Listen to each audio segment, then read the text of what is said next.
So you guys love the amazing digital circus. There's a big movie that came out, super popular on the internet, but apparently some of, not all, but some of the fans are going crazy and doing criminal activity, and that's what we're getting into today.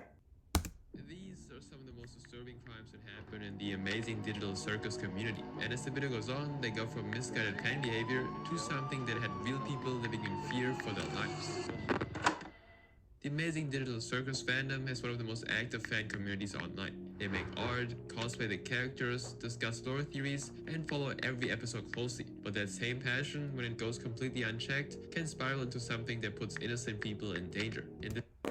Yeah, one thing I will notice is like, look, I've been on the internet since like 2015. I remember the Five Nights at Freddy's fandom. I remember the Bend You the Ink Machine fandom. Kind of the Hello Neighbor fandom, but not as much. Undertale. I like when something really hits the internet. It's actually like kind of nice for me to see that people still go hard, man. The internet's changed so much since when I was like watching YouTube and everything, but it is actually cool to see that some people still, and when I say it's cool to see they go intense, I mean like love in the fan community or getting into it, videos, games, spin-off, everything like that. But we've also definitely seen that like when these communities go this deep, sometimes a thing or two might happen. This is exactly what happened on December 12, 2025, when the studio behind it dropped episode 7 of the amazing digital circus titled Beach Episode. Now, the show itself was created by Gooseworks, whose real name is Cooper Smith Goodwin, a 31-year-old animator and writer who first made a name for herself in 2019 when her short film called Little Runmo went viral. She's also known for composing the songs and coming up with some original character themes for the show Harassment Hotel. Now, her work eventually led to her teaming up with the Australian independent animation studio called Glitch Productions in 2022, where pre-production for the amazing digital circus officially kicked off in the middle of that year. And on October 13, 2023, a year later, the pilot for the show went live on the studio's YouTube channel and reached 100 million views in a single month, which was massive for an independent company with no major network or streaming platform behind its making. Yeah, first of all, I want to say like it's actually pretty cool that from what I heard, like yes, the creator of the show has like animators, but of course, like it take forever to do this. But apparently, like she writes all the scripts, comes up with all the stories, and like all that other stuff, which is actually really intensive. Like basically solo. Like she might have some people helping or reviewing or something like that. And then also, I still don't think people understand how insane 100 million views on YouTube long form. I mean, 100 million views anywhere. Short form video, like that's still incredible, but 100 million long form views within a month is disgusting. And I know that it was disgusting in a good way. I know it was posted on like a larger channel, but like if Mr. Beast tries to crack 100 million views, and sometimes he gets like 200, 300, like, but that's also Mr. Beast, right? You massive creators with 10 million, 20 million, 30 million subs are looking for a million view video like on long form. And obviously that content is like, React or gaming, or it's a lot easier to make, so you're making a lot more of it. But I still don't think people truly understand like the levels to which how insane this viewership is. So I mean it's one of like this happens once in a blue moon. People who watched it really got into its plot. The amazing digital circus is set inside a colorful virtual world where a group of humans are trapped, and each of them hides a darker backstory beneath their humor. Now, fans got attached to the characters quickly, and discussions around the show's story became a big part of the community. Now, out of everyone in the show, viewers were most curious about Jax, a sarcastic blue rabbit who always seemed like someone with a story he never planned on sharing. Now voiced by Michael Kovac, Jack is portrayed as cruel and funny, but because of the secrecy he'd been showing, fans have been trying to figure out his backstory since the beginning, and their questions regarding Jack's past would finally get a hint in episode 7.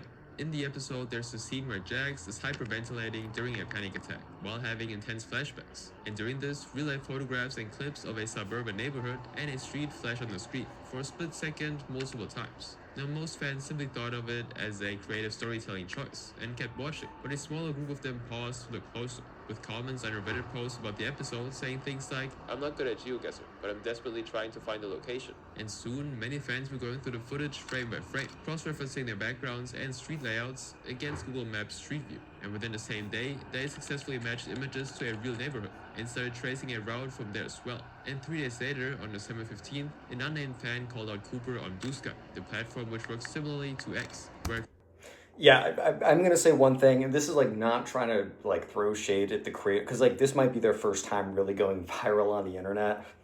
But as someone who's like, I used to be like deep, okay, not really deep. I was never like super, I was not making art. I'm also just not an artist, bro, so I couldn't even do that if I wanted to. But I was like pretty deep in like the Five Nights at Freddy's stuff in like 2017, 2018, 2016. Like that was my game. I still know so much of the lore to this day.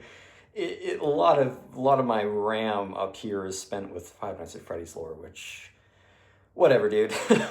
But I will say that like communities that are this active love the lore, and like I'm someone who like loved watching every single Matt Pad video on Five Nights at Freddy's.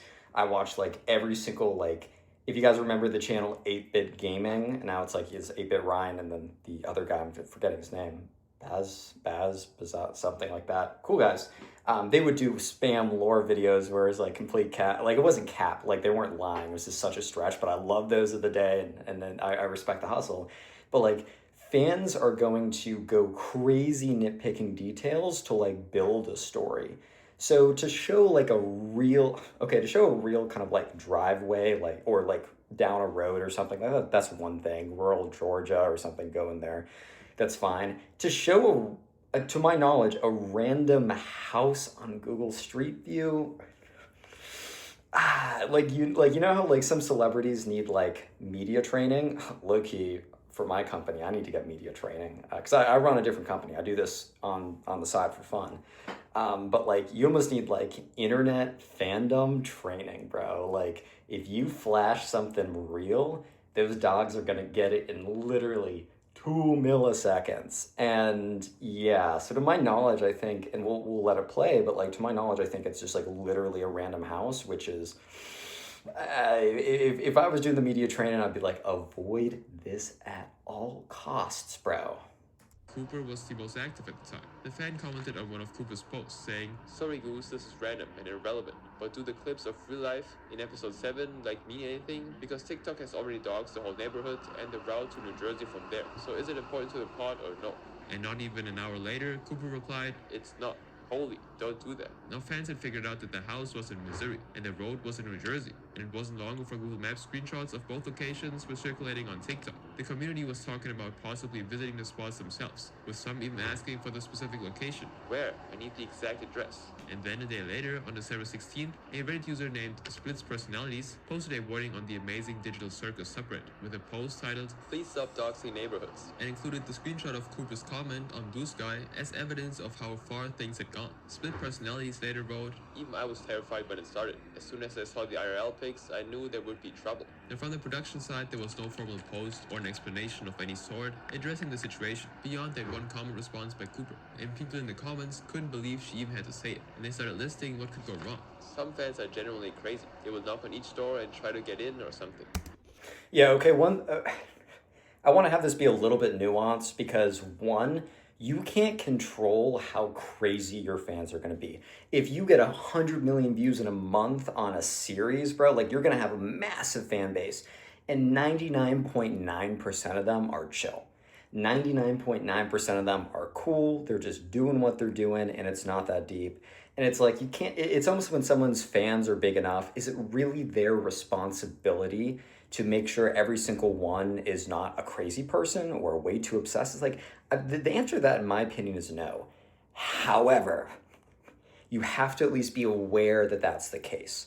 It's almost like responsibility for them going out and doing crazy things versus an understanding that they are going to go through every detail, especially something that's like kind of lore related.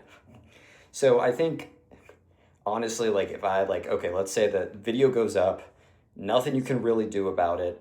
I would say probably you're going to want to, in YouTube editor, like you can actually go in and edit a video after the fact.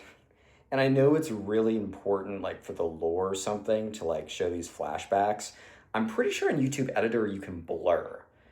I don't think you can add new things in. I know you can take things out. So one would be take out the scene, which might honestly drive more attention to it. That's the thing. Like after the fact, it's really, really hard to almost put a genie back in the box. Genie? Yeah. Is that the right phrase? I don't know. It's really hard to like backtrack on that. But I will say that it's almost a different story.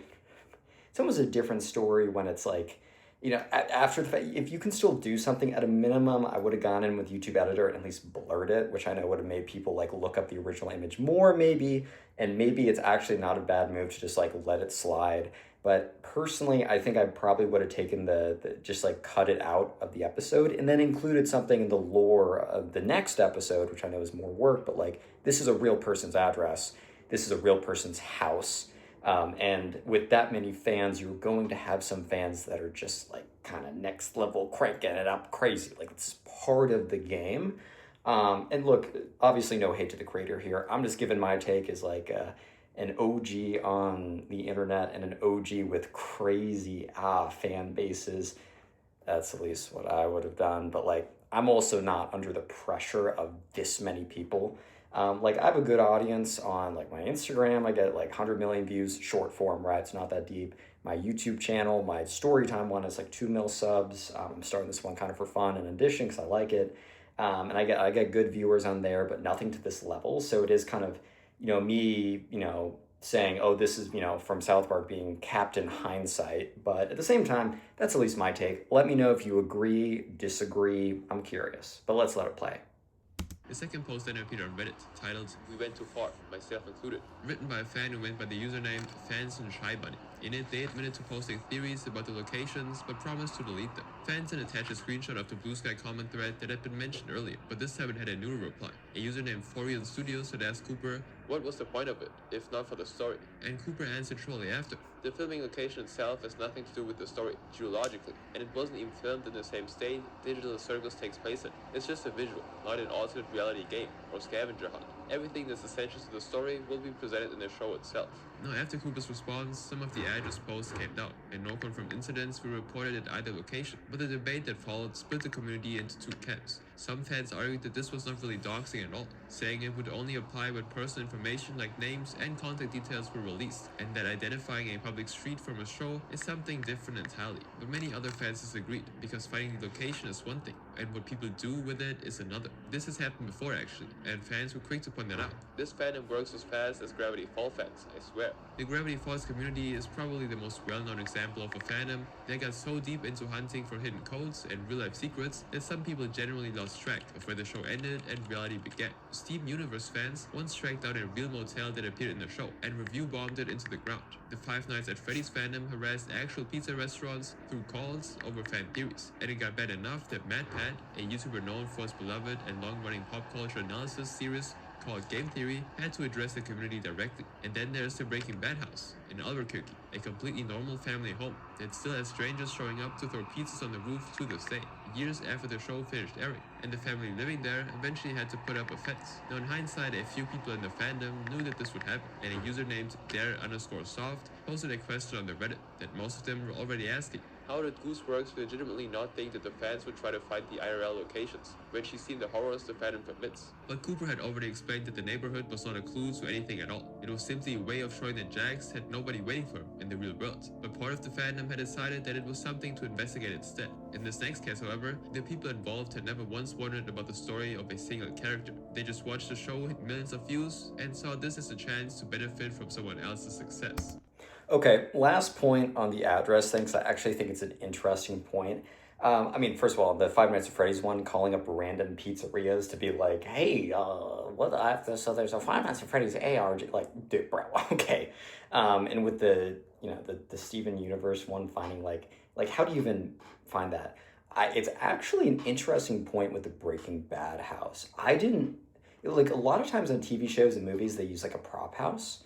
And they just kind of set something up. But that's actually interesting. Probably more of these TV shows use real life locations than I expected. And there is something of most TV shows don't have this level of fandom. It's more so like internet. But that's actually a good question of like, is this broadly applicable to all popular media if you're using real places? Are you like, I also don't think that the creator of the show is responsible for this, but FYI, I'm just saying, like, here's what I would have did, like that Instagram reel of that guy or whatever you see all the time. But it does actually make me think, like, is this more broadly a problem? Or is it just something where it's like, hey, this is part of media, it shouldn't be that deep? I mean, I still don't know about using a real, I'm not, okay, people are going to tweak if I say, oh, use AI, because they're going to be like, dude, don't use AI. Okay, well then find a photorealistic artist who can make something that is photorealistic and blur it a little bit so you can't really tell the difference. It's just so much safer not for it to be a real place, right? If you can maybe alter an image with an artist or whatever tools, I don't want to get people mad at me, but like, that honestly probably would be better. And it's really just like, okay, it's like 0.001% of the fan base. And I totally get that argument. I'm not throwing any shade, by the way. It's really just like playing it safe. Internet 10, like not even 101. This is like Internet 511. Like this is like a graduate level class because like most people never have to get to this point. But anyways, like that's the last thing I'll say. I'm curious what you guys have to say about this too. From groceries to clothing, makeup to electronics, online shopping is changing the retail landscape. You get convenience, but you might not be getting what you're actually paying for.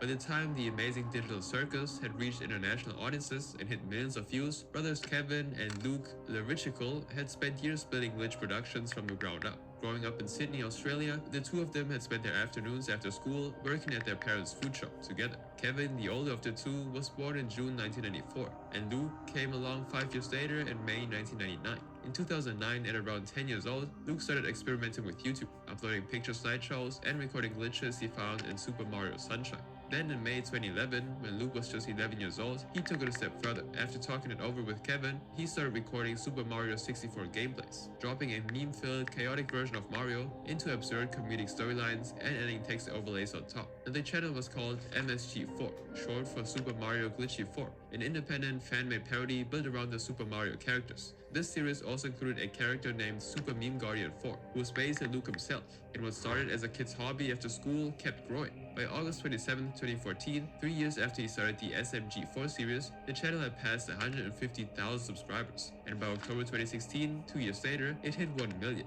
Now Kevin stepped in as the producer and head writer that same year, and together the two brothers turned what had been a hobby into a real operation that would soon lead to more milestones. And on May 27, 2017, just 7 months after hitting a million subscribers, they formally launched their studio, initially calling it Glitchy Boy, before rebranding it to Glitch Productions a year later in 2018. And since then, they started creating their own original animated series from scratch. Their first original series was called Meta Runner, and it was released on the 25th of July 2019, followed in 2020 by Murder Drones, a sci-fi action series that became a choice for a Webby Award, otherwise known as the Oscars of the Internet. Now this was one of the most respected honors for internet content, and the show received a nomination for Best Animated Video Series in 2023, 3 years after its release. And on October 13th of the same year, the amazing digital Circus launched, making Glitch the most subscribed independent animation studio on YouTube, with over 21 million subscribers. And the moment it did, something happened that Kevin and Luke should have seen coming. The show was everywhere, and so was the merchandise. And if you search for amazing digital Circus merchandise on different digital marketplaces like Amazon, AliExpress, Alibaba, or Temu,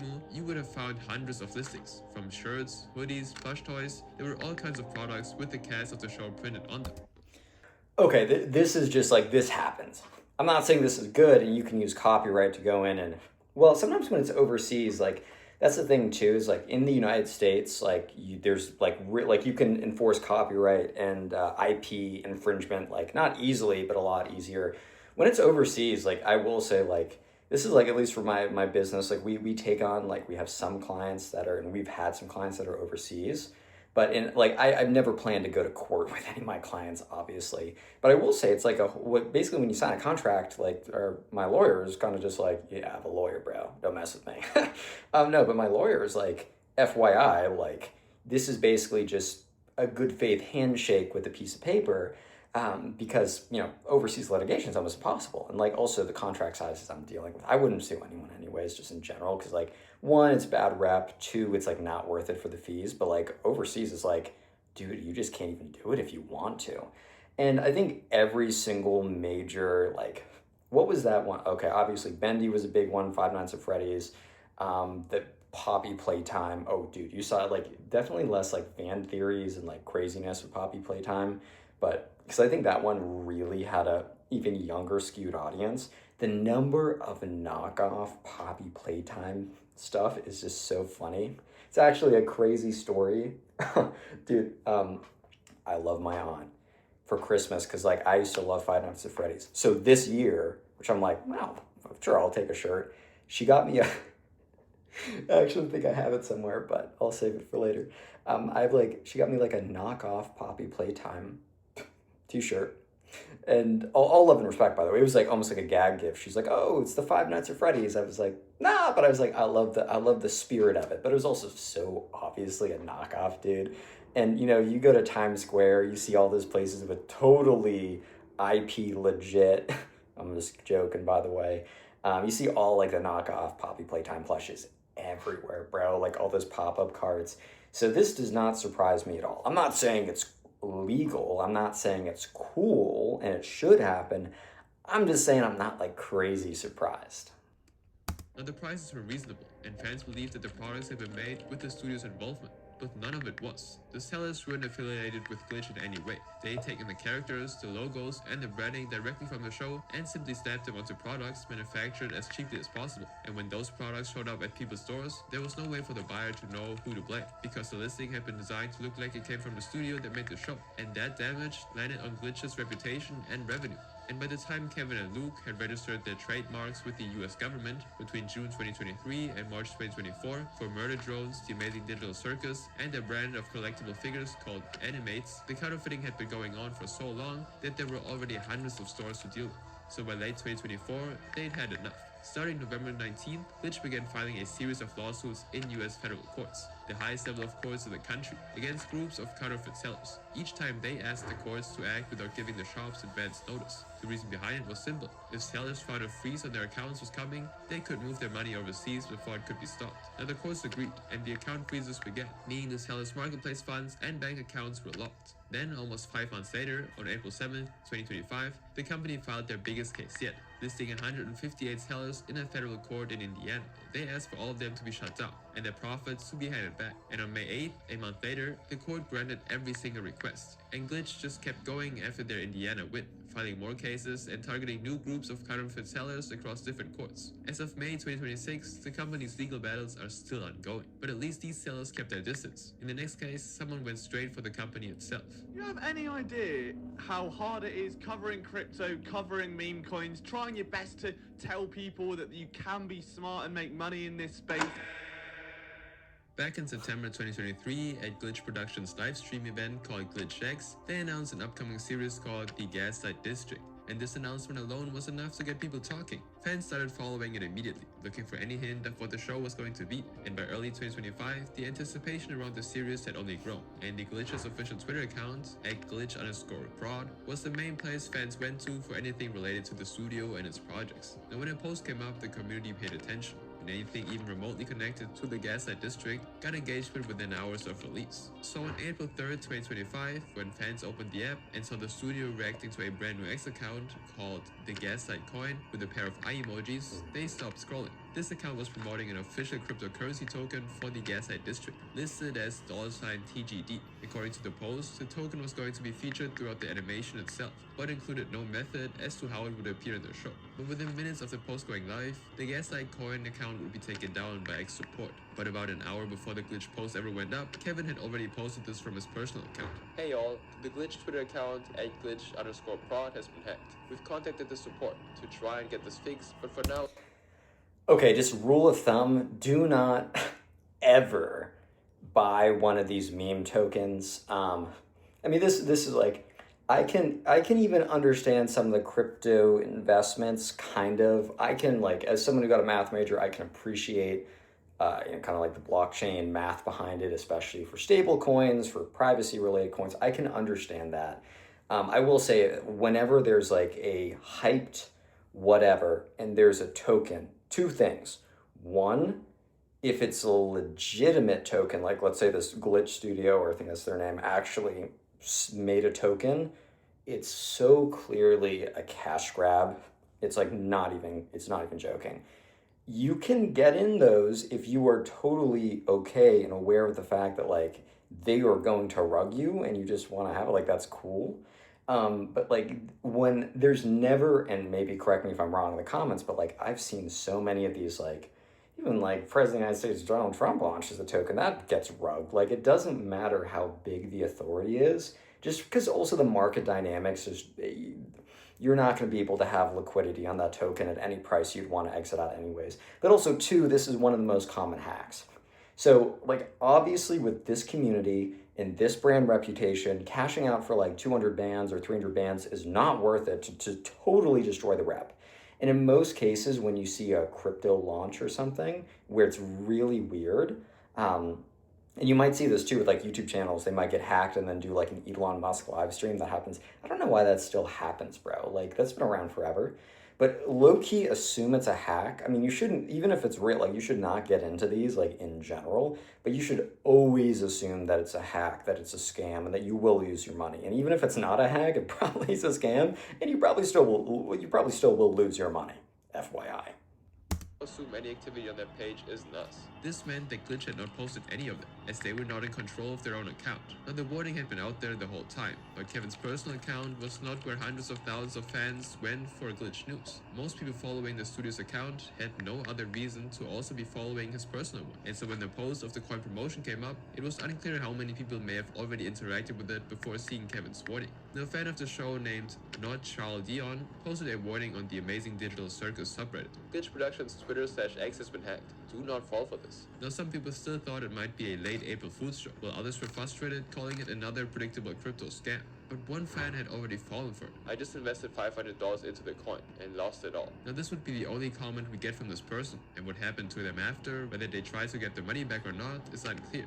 Now within days, all of the tweets posted from when the studio was hacked were taken down by X support, and the studio's social media team were given back access. However, the hackers weren't done yet, because on April 8, 2025, 6 days later, they took control of Glitch's X account once more to promote a meme coin, a type of cryptocurrency based around internet trends that usually has no real value behind it. Working with the team on launching our own Glitch meme coin. Now between these two attacks, the Glitch account blocked Kevin's personal Twitter, so he couldn't see what the hackers were posting. The following day, April 9, 2025, the owners of the Glitch account finally regained full access. And to prove it, they posted a piece of artwork for the Gaslight District that only the real team would have, with the caption, "P.S. Freak crypto hackers." Now there were no more fans who came out saying they'd fallen for the post, but the scam had run for a full week across 2 separate coin promotions, targeting all the fans who had every reason to trust what came from that account, and whoever was behind it was never identified. Now Glitch had dealt with bootleggers stealing their characters and hackers doing the same with their platform, that company loyalty doesn't always go both ways. Really great people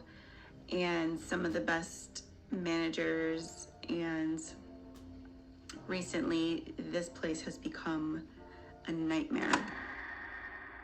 For 6 years, Celeste Naughty Smith, a 38-year-old voice actress, had been bringing the character Tari to life across both the Meta Runner and the SMG4 series. As far as she knew, there were more opportunities ahead of her within Glitch Productions. But on February 24th, 2024, she found out otherwise. I know the new voice actor is not your cup of tea, but please respect it. Tari's old voice actor is a teacher and already has kids now. She's busy taking care of her family, so I understand why SMG4 hired a new voice actor. A fan named Dave Joe posted on Twitter that day asking people to be respectful towards the new Tari voice actress. Now Celeste saw this, and she responded 2 days later. As the original voice of Tari, I am surprised as you are. I only discovered I'd been replaced today. The whole narrative that I was too busy is not true at all. She also said that she had nothing against the new voice actress, Lottie Byrne, who she described as a lovely person, who deserved no blame for any of this. That same day, Robin Barry Carter, a content creator who ran a YouTube channel called Anime America and voiced SMG2 in the SMG4 series, posted to support Celeste during this time. My Tari, you didn't deserve this. If you're that replaceable, then consider this my resignation, as SMG2 effective immediately. You have my full support, Celeste. As voice actors, we deserve better. Yeah, I mean, this whole thing gets really complicated when it comes to kind of like in employment, and like it's something where like I actually I have employees, and it's something where if you have to let someone go, you should be 100% real about the reasons. You should kind of, if it's something really public or you have client facing, like you should kind of align on what the public statement is, and something like this is questionable just because like you gave no context. It's always just better to give context. And like, I'm not some employer with 500 employees, so I've not been around this game for a while. But it's like just giving more context is always important. And sometimes you're just like, hey, like we want to find someone new. I'm sorry, like this is what we're doing. And you can be upset about that, and then people might be upset. But I think the legitimate concern that people have is like, saying one thing publicly and then not saying that to the actual person you let go, right? And that's one thing. It's like, you shouldn't be that upset about a new voice actor. Like, this stuff always happens. But I think that's the thing that most people are kind of tweaked about, which I actually can understand. Fit the post, the most notable one by a user who had the username Gagilada. It was screenshots from Glassdoor, a website where current and former employees can anonymously review the companies they worked for. Fun culture, unrealistic deadlines, overworked, underpaid.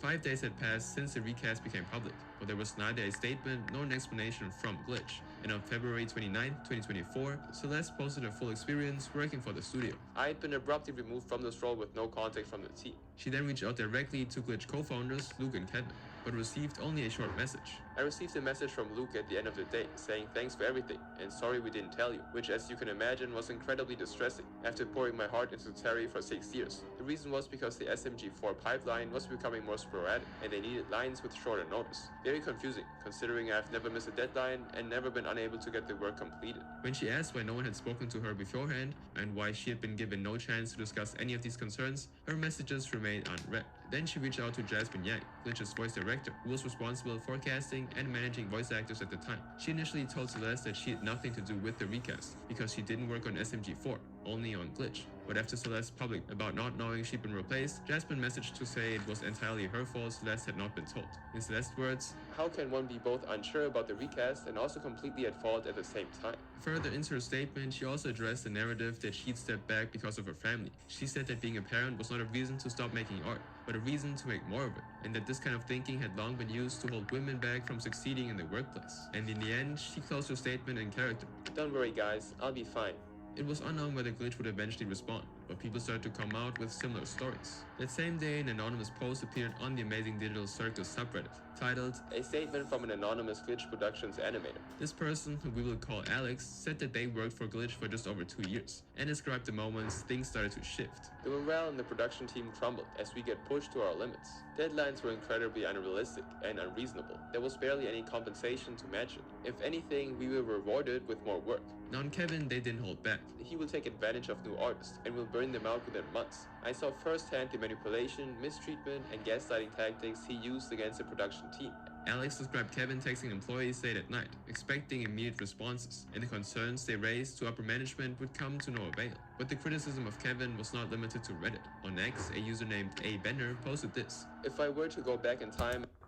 Yeah, so this is always something that's like kind of hard because like I think like there are some things in some companies and some projects that require like think of like startups. Like if you join a startup, they're going to let you know like, yo, this is going to be crazy. You're not going to have insane work-life balance, but if you love this, that's one thing. And like in my company, it's like you're not expected to reply on a Saturday, but it's like, look, there's always going to be things coming in, but we're super transparent. I think the thing is like really let people know what they're getting in for, because also like it's for me it's ideal if no one burns out. We're always like I do check-ins all the time, like, hey, how are you feeling, what do you want, super receptive to everything. Because if someone burns out, then I hate hiring, bro. It's such a nightmare. If you make the wrong choice, your company could be cooked.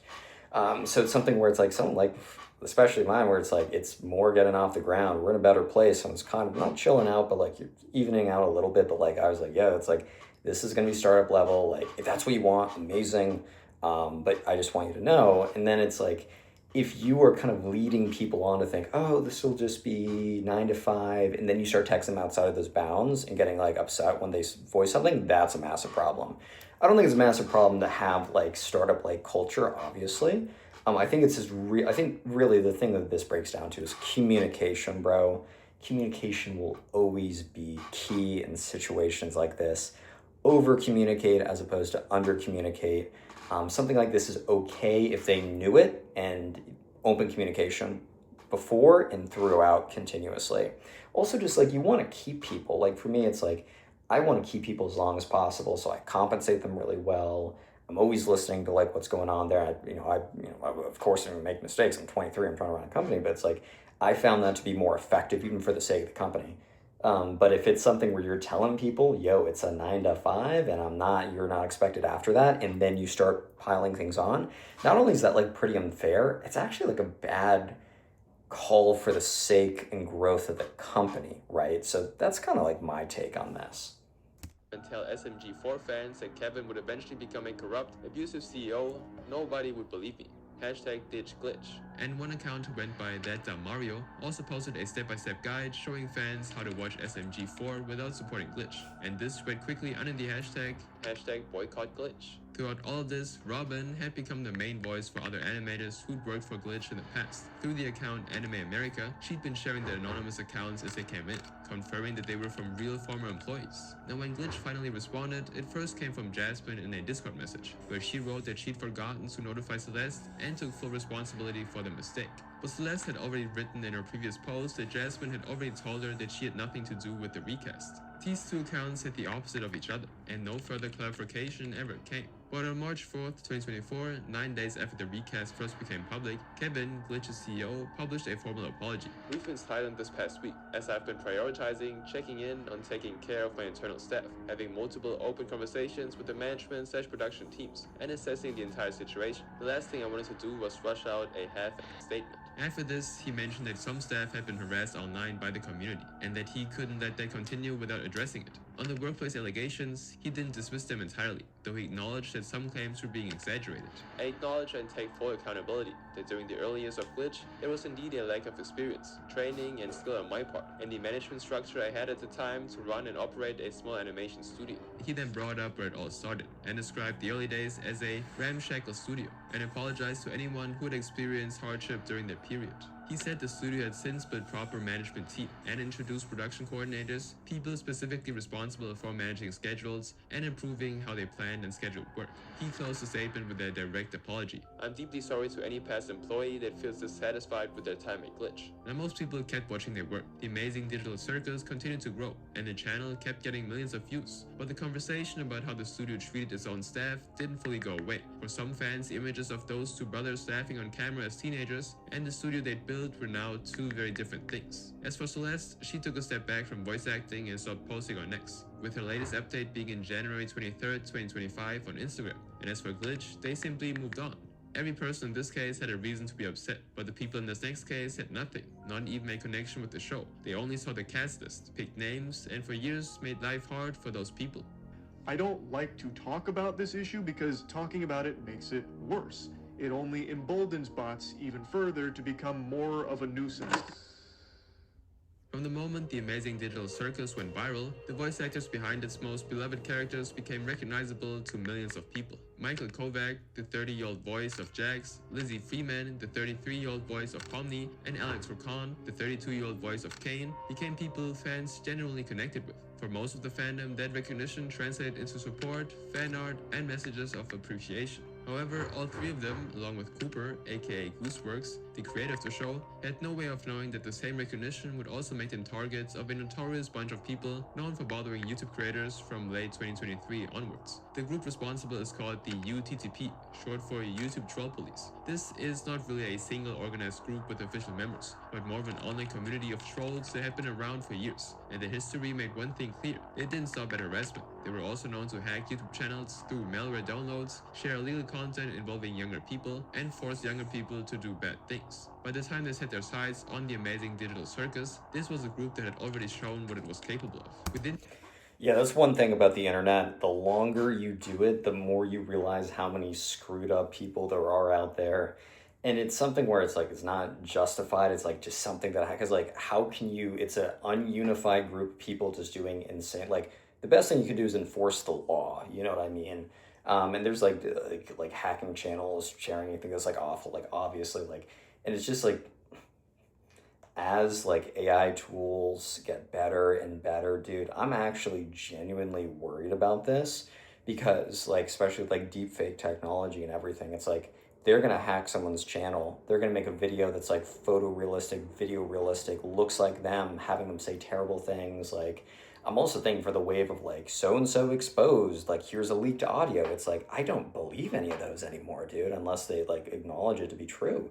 Or there's like some kind of like someone record, like, dude, it's going to get bad. It's been bad for a while. I've been on the internet for a while. I've seen this stuff go up and down, and like, I know how this is, but like, dude, it's only going to get worse. And that's the part that kind of sucks. And I'm really hoping that these like privacy companies, security companies, YouTube themselves evolve and adapt. And I know that they are, but I hope that they can evolve and adapt fast enough to counter this stuff. Because this stuff is bad and it's only getting worse. And that's the thing that like low-key has me worried in general. It's like, thankfully for me, it's like YouTube and social media is not my main form of income anymore. But like getting a YouTube channel hacked is like, it's really hard to get contacts at YouTube, bro. Like I have a lot of like Instagram and Facebook. Like I have like all the other social media platforms I kind of have down pat with people I know there. So I know I'll be okay. But like YouTube's one where it's like, dude, that's going to be hard, man. Like you even see big creators post about how they get banned or removed from YouTube Partner Program, and they're going on Twitter being like, yo, can you help me? That means they probably already gone to their contacts, and their contacts are like, yo, dude, I can't help you there, which is like kind of scary, bro. All I'm going to say is like these next couple of years are going to be watch out for this stuff, and I'm really hoping YouTube and cybersecurity companies can keep up, but there might even be like a little moment where there's a gap and it just is really bad. So personally, I'm kind of scared about all that, how it's going to go down. That's just me though. Let me know what you think.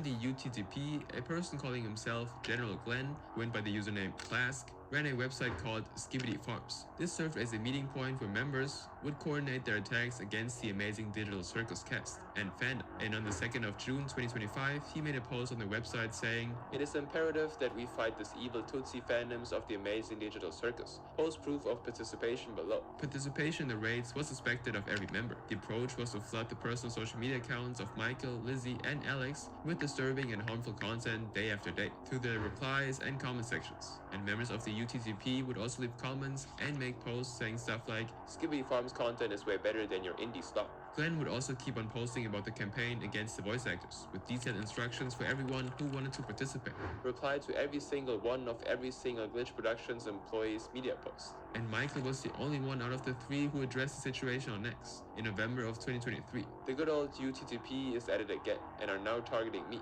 If you see him, just block and go about your day. Cheers. But the UTTP wasn't the only problem the show's success had created. Multiple anonymous YouTube channels with no verified connection to the UTTP had been mass-producing inappropriate Amazing Digital Circus content and pushing it toward younger viewers. These channels claimed that they were making videos out of love for the show, and viewers searching for the Amazing Digital Circus were finding materials like this sitting alongside real content from the studio and their recommendations. This had been going on from 2023 until today, but Cooper had already been aware of it since the pilot went viral and initially chose not to address it directly. And by So I've been on the internet for long enough to remember Elsa Gate. Dude, I don't know if like any of you guys are real OGs or just know about that. This has been a problem for the longest time. So usually you'll get these like YouTube bot farms, whatever, in Russia or some, a country that's like not United States. It can happen in the United States, but like usually it's like somewhere like Russia or somewhere like that. This is where most of them pop up. And they will just farm these YouTube videos with like super inappropriate thumbnails, which honestly, like at this point, I kind of don't understand it because YouTube's monetization and their AI tools have gotten so good at content moderation and flagging. I guess if this was more 2023, I can see where this is more of an issue. But like, if you guys want a little history lesson on the internet from Unk of the internet, me, apparently now I'm Unk on the internet. Oh boy. This was something where it got so bad with like Elsa and like super kids content that like YouTube, they had a massive like crackdown. Regulators got involved from like US government. They made YouTube kids, like it was such a big issue and it had rippling effects across the community on the internet. And it definitely was a good thing when that happened. Not that the stuff went up, but that YouTube went in and really made these changes. And it is kind of crazy to see that this stuff like still happens, bro. Like, I also feel like these channels can't be monetized. Like YouTube's partner program has gotten, stuff always slips through the cracks, but it's at a point where it's like, Dude, this is getting like this is pretty bad, and like YouTube's AI moderation is really good. Like sometimes they're too aggressive and they'll flag things. I was like, dude, it's not that bad. Like it's not anything. Either it's not that bad or it's not anything. So I can't imagine these channels were monetized. But all these people also, if they're doing this stuff, like they know secret hacker tips or whatever, and I'm just like, bro, just like make good content without something like that. Like you can still farm this content where it's like not like this, bro, but I'll let the video play. December 23rd, 2023, she posted, "You guys keep sending me the worst content farm stuff imaginable. I like genuine fan content, by the way, but it's just getting really hard to find in the endless sea of soulless trash." This had some people from the fandom wanting to know why nothing was being done about it, and this question would be answered in her later post on Tumblr in early 2024. "I've talked to Glitch about it when they first started showing up, but nothing will be enough to stop them. I can be your scapegoat if you want, but it's not going to change anything." Then on May 25th, 2025, about a year and a half after Cooper's Tumblr post, the UTTP crossed the line that it had been building towards for almost 2 years. Someone on the Skibbity Farms website posted what they claimed was Lizzie's home address, along with a photograph of her house, and General Glenn publicly praised them for it. And whether Lizzie knows about this or not is unknown.